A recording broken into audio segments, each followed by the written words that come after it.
rayée de l'histoire de France. La bataille de Vertières s'est déroulée le 18 novembre 1803 dans le nord de la colonie de Saint-Domingue qui a été renommée Haïti après l'indépendance. Cette bataille est la toute dernière bataille de la guerre d'indépendance haïtienne qui a duré 13 ans. Elle a commencé en 1791 et elle a entraîné des dizaines de milliers de morts. Cette révolte a permis l'abolition de l'esclavage en 1794. Mais Napoléon Bonaparte, dès qu'il prend le pouvoir à Paris, veut rétablir l'esclavage. Et d'ailleurs, écoutez ce qu'il écrit à l'époque, donc je lis, « La décision de détruire l'autorité des Noirs à Saint-Domingue n'est pas fondée sur des considérations de commerce et d'argent, mais sur la nécessité de bloquer à jamais la marche des Noirs. » Donc, en 1802, il envoie 30 000 soldats sous les ordres du général Leclerc, qui est le beau-frère de Bonaparte, puisque Leclerc a épousé Pauline Bonaparte. Et Leclerc doit reprendre le contrôle de l'île et surtout rétablir l'esclavage. Le général Leclerc sera assez vite terrassé par la fièvre jaune et il sera remplacé par le général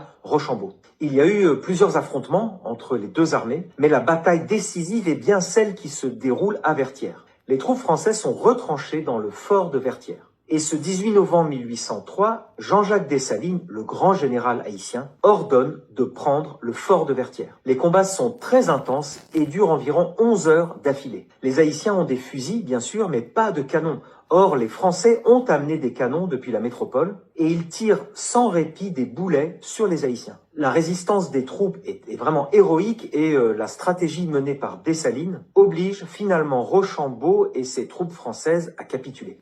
Un accord est signé et Rochambeau a 10 jours pour quitter l'île définitivement. D'ailleurs, Rochambeau va offrir à Dessalines son plus beau cheval comme une marque d'admiration pour sa bravoure et pour son courage. Au final, 15 000 soldats français ont trouvé la mort pendant cette expédition. L'île est proclamée indépendante en 1804 et elle devient la première république noire du monde.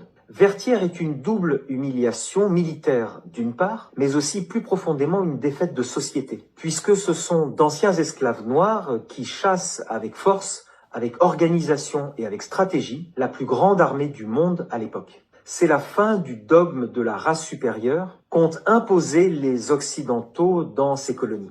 Je pense que cette bataille de Vertières doit être enseignée dans les écoles. Mais dites-moi en commentaire comment faire pour intégrer et pour cause, elle a été rayée de l'histoire de France. La bataille de Vertières s'est déroulée le 18 novembre 1803 dans le nord de la colonie de Saint-Domingue qui a été renommée Haïti après l'indépendance. Cette bataille est la toute dernière bataille de la guerre d'indépendance haïtienne qui a duré 13 ans. Elle a commencé en 1791 et elle a entraîné des dizaines de milliers de morts. Cette révolte a permis l'abolition de l'esclavage en 1794. Mais Napoléon Bonaparte, dès qu'il prend le pouvoir à Paris, veut rétablir l'esclavage. Et d'ailleurs, et pour cause, elle a été rayée de l'histoire de France. La bataille de Vertières s'est déroulée